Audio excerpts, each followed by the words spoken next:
Let me ask you a question. Why is it that certain people just seem to get whatever they go after? Why is it they seem to get the job they want, the promotion they want? Why are they able to speak up in meetings or get up in front of people and speak in public? Why is that? Are they chosen? Are they more talented? Were they given more opportunities in life? The answer is no. I've done this work for over 9 years now and worked with thousands of people, and there's one key ingredient that makes this happen, and it's this. It's confidence. It's confidence, the ability to pursue your path, to live a purposeful life, and the ability to go after you want and get it. What would that be worth to you? My name's Elliot Kay, and I'm a business owner, I'm a strategist, and I've worked with people on confidence since 2009. I've worked with thousands of people doing this work.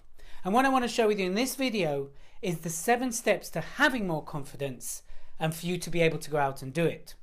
Now, people normally pay me thousands of pounds for this, but what I want to do is really give you this for free because I want you to understand the 7 steps so you can live a purposeful life, so you can go after you want, and so you can live your dreams.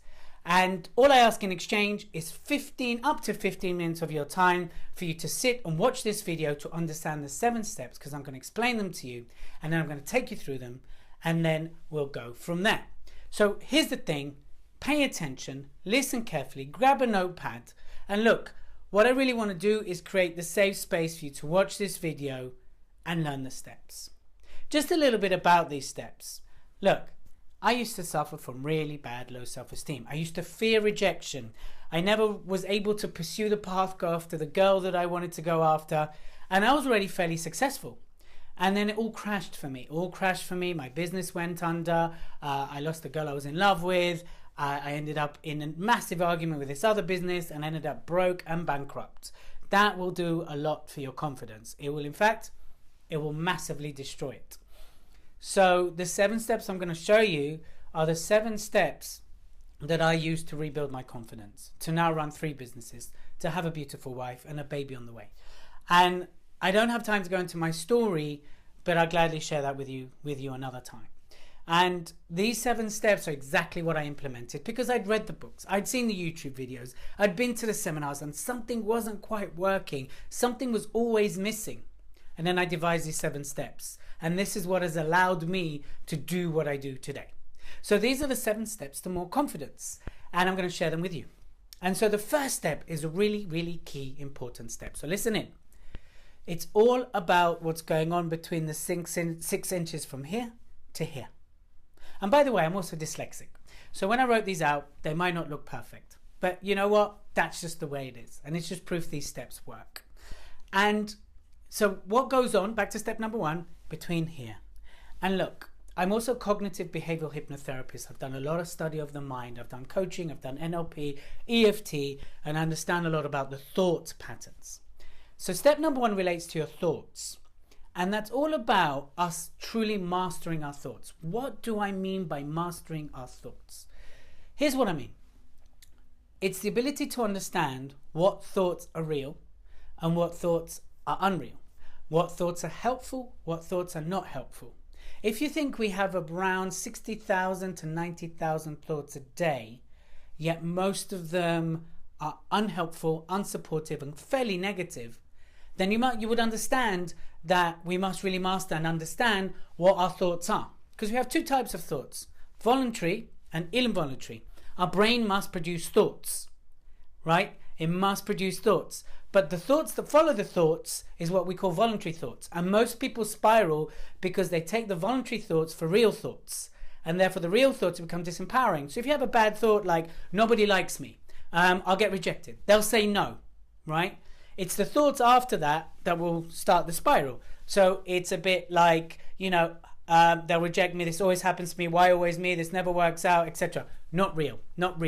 So step number 1 is really about mastering your thoughts. Step number 1 is about mastering your thoughts, which is really important. So I'm going to flick over and it's going to reveal step number 2, right? So you're going to get step number 1, which is master your thoughts, and step number 2 as well. So master your thinking is step number 1. The more you can control your thoughts, the more you understand the difference between voluntary and involuntary, this is something we do in great depth, the more you're on your way to having more confidence. Now, step number 2 says this. Accept judgment, welcome love. Accept judgment, welcome love. What does it say? Accept judgment, welcome love. So let me talk about that. You master your thoughts. Now, part of your thinking, a lot of it will be coming with judgment. The judgment we put on ourselves, the judgment we perceive from outside, and the judgment that does come from outside. Now, a lot of this is around the thought. So if I have a thought that nobody likes me, I am gluing judgment onto that, right? Now, you're going to start a path of building more confidence. When you start to change, people won't always like the way you're going to become. So you might come with judgment. And that's why acceptance of judgment is a massive part of this journey. There's always going to be judgment. People will always judge you. People will always have an opinion. So accept that it's part of the journey is a massive step in this journey. Accept that it's part of the journey. And the more you step up, the more judgment's going to come from the outside. Equally, the more judgment will come from the inside. Can I do this? I'm not good enough. This never works out. I failed in the past. All this judgment's going to come up. Now, I'm not all about pushing that to the side. Just think positively, think positively. I'm more about acceptance. Accept the judgment. Accept it's a big part of this journey. The more you can accept it, the lighter it becomes. The moment you accept judgment, the more real it is. The more real it is in the terms of the journey, but the lighter it becomes. So yes, judgment is part of the process. I'm not going to deny that. But accepting it, accepting as you step up, accepting as you come on this journey with us, that judgment will be there. So you've got to accept it. So when it all collapsed for me, massive self-judgment, massive sabotage behavior, massive beating myself up. The moment I accepted that judgment's part of the process, actually, it had no more hold over me. And I was able to rebuild. The second part of that says, welcome love. Welcome love. And I'm talking about the love of support. Allow yourself to be supported on this journey. No man's an island. No person does this on their own. So when I talk about welcome love, welcome the love of people that want to support you. There's people around you that want to help you. I might be one of them. There's 7 other people out there potentially that want to help you.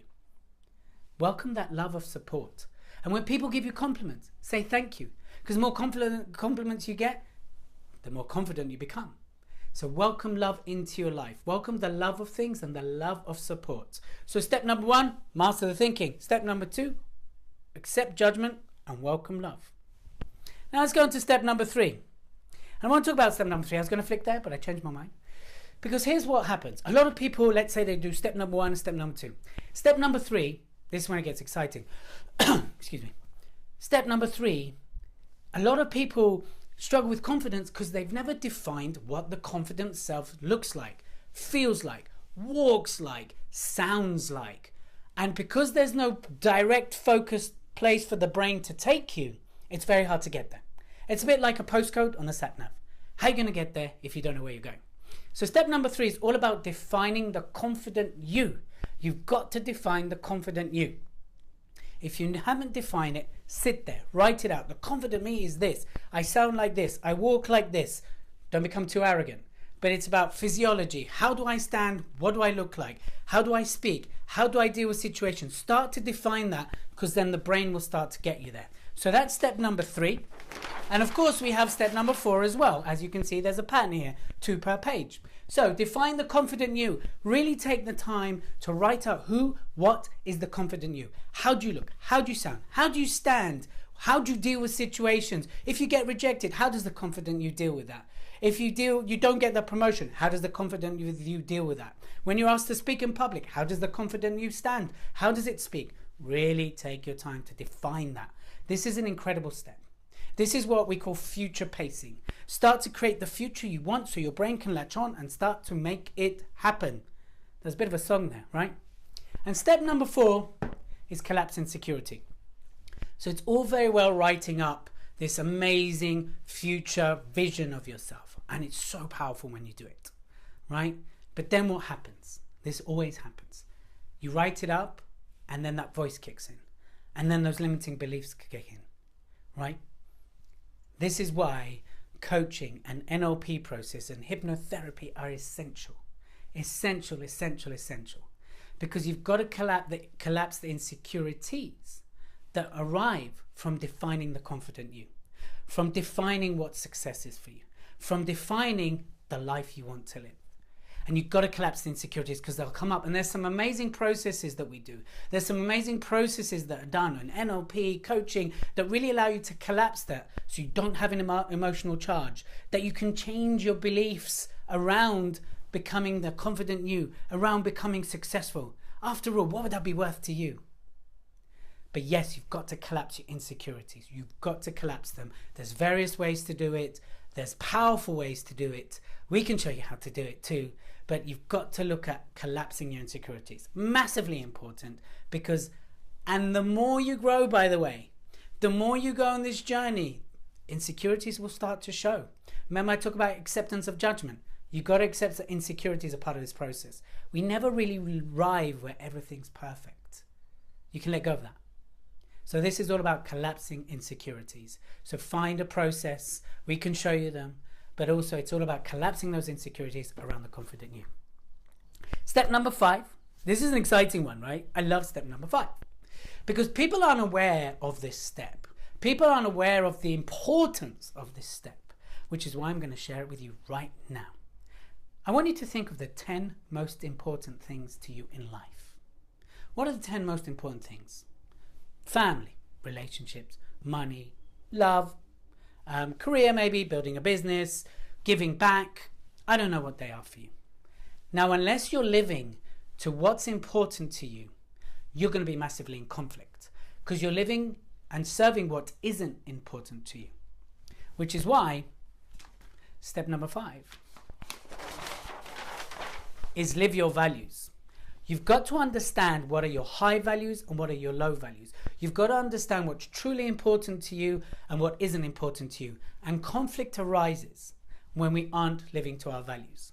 And if we're in conflict, it dents our confidence. So the more we live to our highest values, the more we're able to deal with conflict, the more we're able to deal with judgment, the more we master our thinking because we're living to what's important to us on a daily basis. You want more confidence? Once you master your thoughts, once you accept judgment and welcome love, once you've defined the confident you, you've collapsed the insecurities, it's time to live and only live and serve what's important to you in life. Massively, massively important step. You've got to be ready. Because when you are living to your highest values, challenge becomes easier to deal with. It's still there, but it's easier to deal with. When you get knocked off your feet, it's easier to get up because you're living to what's important to you. Which then leads to step number 6. Step number 6, commit to a higher calling. Because when you put yourself aside and you're committing to something higher for you, higher than you, it could be, and it often lies in your story, it could be to serve a community. It could be to massively do something philanthropic. It could be to climb Mount Everest. But it's giving yourself to a cause that's bigger than you. Let me ask you this. What do you want your legacy to be? What do you want your legacy to be? That's where that lies. But you've got to be confident to pursue it. But also the reason you commit to higher purpose or to a higher calling is because when things are tough, you remember that you're committed to something higher, something bigger than you. That if you sit there feeling sorry for yourself, it won't happen. So really ask yourself. You know, they say that the graveyard is the wealthiest place on this planet because most people go to their grave with their dreams and their success in their heart. So what do you commit to that's going to be your legacy? It doesn't have to be massive big, but something that has an impact beyond you. It could be your family. It could be a massive cause. It could be to eradicate poverty. Whatever that is for you, there's no right or wrong. But what are you willing to commit for? What's the higher calling that you're willing to commit to make this happen? So we've had the 6 steps. Master your thinking. Accept judgment. Welcome love. Define the confident you. Collapse insecurities. Live to your highest values. What is the most important thing to you? Then we've had commit to a higher calling. What is that to you? And now we're on to step number 7. We're on to step number 7. That's the last step, right? Now look, I can't part everything I know in this video. So I'd love to carry on this journey with you. But let's go on to step number 7. And step number 7 is this. Really important. Are you ready? You ready? Come on, lean in, lean in, lean in, lean in. Own who you are. Own your new identity. Own who you are and own your new identity. What do we mean by that? First of all, take ownership for where you are right now. Take ownership for where you are right now in your life. Accept it. Accept it. We discussed that. Accept that you are where you are. Stop comparing. We've got a great saying. Compare to despair. Compare to despair. So accept where you are right now. But also own who you are. Yes, you're perfect the way you are. Don't let anyone tell you otherwise. So own where you are right now, but equally own where you want to go. Excuse me. Own where you want to go. You've got to own your new identity. When you own your new identity, again, your brain hooks on and starts to move you in that direction to become that person. You've got to take ownership of this journey. You've got to take responsibility for it because no one's going to do it for you. So ownership is a massive part of this. So own your journey. Own who you are and own who you're becoming. Yes, it's going to come with everything we've discussed. But you've got to take ownership because when you own it, you'll get it. You'll achieve it. It's going to take time. It's going to take effort. It's going to take sweat. It's going to take tears. But it'll be worth it because it'll be a new you. The new confident you, the new powerful you, the you that has a purposeful life, the you that makes impact on other people. You. So those were the 7 steps. Let's quickly recap them. Master your thinking. You can do it with me. Master your thinking. Yes. Accept judgment, welcome love. Step number 3 was? Step number 3 was? Define the confident you. What is the confident you? Collapse insecurities, live to your highest values, commit to a higher purpose, a higher calling. And number 7, own who you are right now and own your new identity. As you can see, these are very powerful steps. I invite you to implement them right away, starting with them one at a time. Master your thinking, etc. Now, I really can't impart all of this information in a short video. I don't even think it's 15 minutes. So what I'd really love you to do is I'd love you to come and join us and learn a process, a workshop on each step. See, I'm running an event, a 2-day event on the 5th and 6th of November in London. And I'd love you to be there. I'd love you to come and join. It's all workshop led and I've brought 7 speakers per step to allow you to do that. So that's 7 speakers, 1 per step, to allow you to learn how to do this. So you're going to get a button show up right now. You can click through for more information, who the speakers are. It's £97 for the whole weekend. That's 2 days of working on your confidence. Will that be worth to you? So I look forward to seeing you on the 5th and 6th of November in London. Click on the button for details, book your place, and let's implement so you can have more confidence. See you soon.